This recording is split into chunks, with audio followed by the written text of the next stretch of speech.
Welcome back to The Innovative Teacher. In our last episode, we explored how esports connects directly to curriculum and lesson design, how structure, learning intentions, and assessment transform gameplay into visible learning. Today, we're focusing on something that determines whether all of that works or falls apart: classroom management and student well-being in esports environments. Because here's the truth, esports is highly engaging, and high engagement brings energy. Energy is powerful, but without structure, energy becomes noise, distraction, and frustration.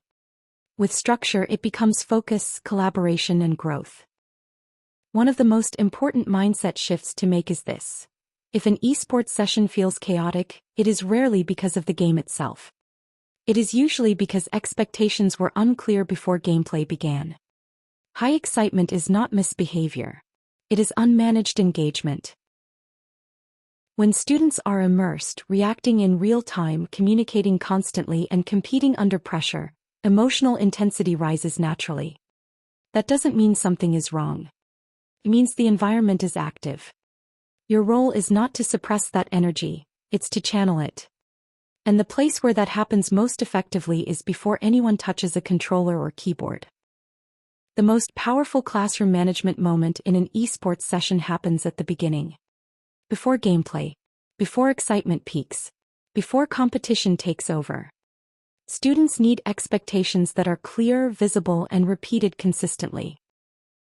Successful programs almost always establish a shared understanding that communication must be respectful, that mistakes are part of learning, that teamwork matters more than winning, that teacher instructions override gameplay immediately, and that reflection is not optional, it is part of the session. When expectations are framed as team responsibilities rather than rules, students respond differently. We communicate respectfully feels collaborative. Don't be rude feels corrective. That subtle difference shapes culture. One practical strategy that makes an enormous difference is teaching a pause signal before gameplay begins. Whether it's a raised hand, a countdown, or a verbal cue, students must practice stopping immediately when prompted.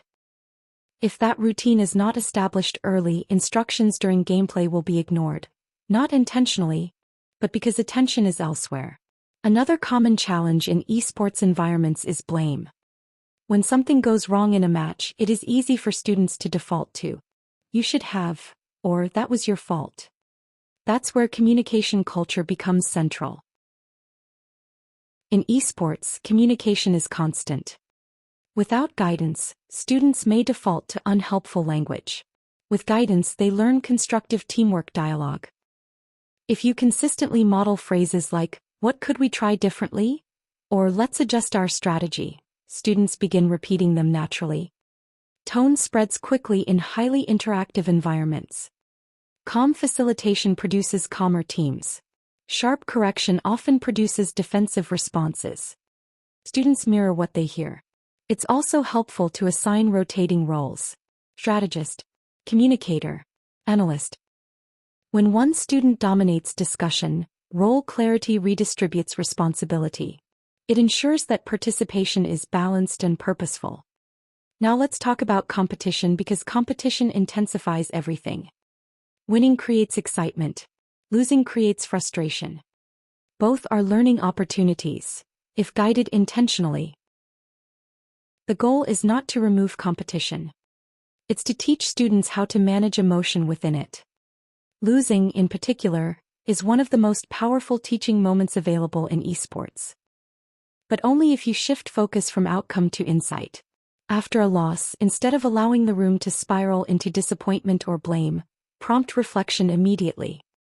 What worked? What didn't? What would we change next round? What did we learn?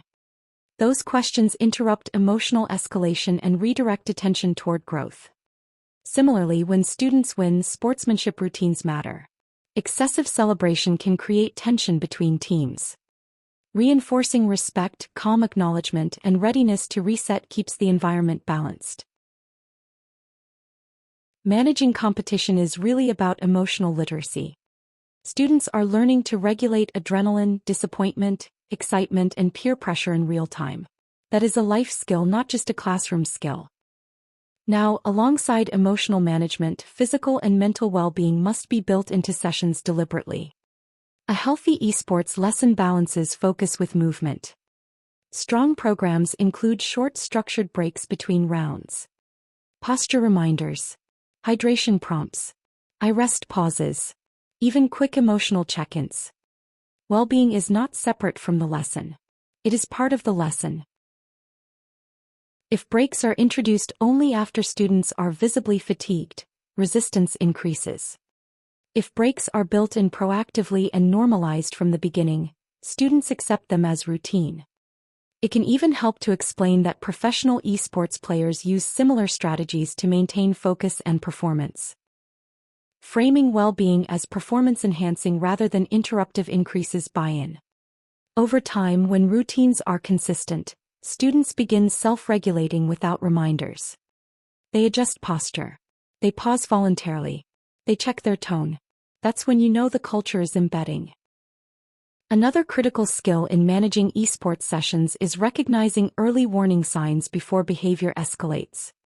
Rising voice volume, blaming language, frustrated gestures, one teammate going silent, energy shifting from collaboration to tension. These signs appear before problems fully surface. Early intervention is far easier than correction after escalation. Short, calm prompts are often enough. Pause. What's our team goal? Reset. What strategy are we focusing on? Check communication tone. Notice that these prompts are brief. They redirect without disrupting flow. Long lectures during gameplay tend to amplify frustration.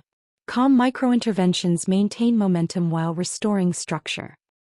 It's also worth recognizing that behavior can shift quickly during high-pressure moments. That doesn't mean your management is failing. It means the environment is dynamic. When that happens, a short pause and restatement of expectations can reset the tone immediately. And if competitiveness begins overshadowing learning, return to the visible learning intention. Remind students what success looks like. If today's goal is communication clarity, then that, not the scoreboard, is the measure of achievement. As we bring this together, here's the overarching principle. Strong facilitation creates successful esports environments, not strict control. You do not need to control every second. You need to guide the structure. Clear expectations, visible routines, calm tone, consistent reflection. Those elements do most of the behavioral work for you. Teachers who struggle with esports sessions often try to manage behavior during gameplay. Teachers who succeed manage expectations before gameplay. Preparation determines classroom climate. Before we finish this episode, there's one more area that's critical to classroom management and student well-being in esports environments, and that's digital citizenship and online responsibility. Because unlike many traditional classroom activities, esports environments are often connected, social, and interactive. Students aren't just managing emotions in competition. They're navigating digital spaces that require maturity, awareness, and ethical behavior.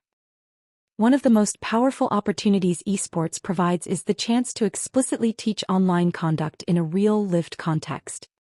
Instead of simply telling students to be responsible online, you can coach them in real time. You can discuss what respectful communication looks like in chat features. You can teach how to respond to provocation without escalating. You can model how to disengage from negative interactions. You can explore privacy, digital footprints, and accountability inside an authentic setting. This is preventative well-being work. When students understand that their digital behavior reflects their character, not just their gameplay, they begin developing long-term habits that extend far beyond the classroom. Another important aspect is inclusion. Esports environments can be incredibly empowering for students who may not thrive in traditional physical sports or highly verbal academic settings. But inclusion does not happen automatically. It must be designed. That means rotating roles so quieter students are heard. It means ensuring mixed ability grouping. It means reinforcing that leadership is not volume, it's clarity and respect. It means addressing stereotypes early and ensuring that all students feel welcome participating. When inclusion is intentional, esports can become one of the most socially connecting environments in a school. It's also important to monitor social dynamics carefully. Because gameplay is collaborative and high energy, peer relationships intensify. Strong facilitation ensures that confidence builds rather than hierarchies forming around skill level. Clear messaging matters here too. In this environment, everyone contributes through communication, strategy, reflection, and support, not just mechanical ability. When digital citizenship, inclusion, and ethical participation are embedded into your routines, classroom management becomes proactive rather than reactive. You are not simply managing behavior, you are shaping responsible digital learners. And that may be one of the most valuable outcomes esports education can offer.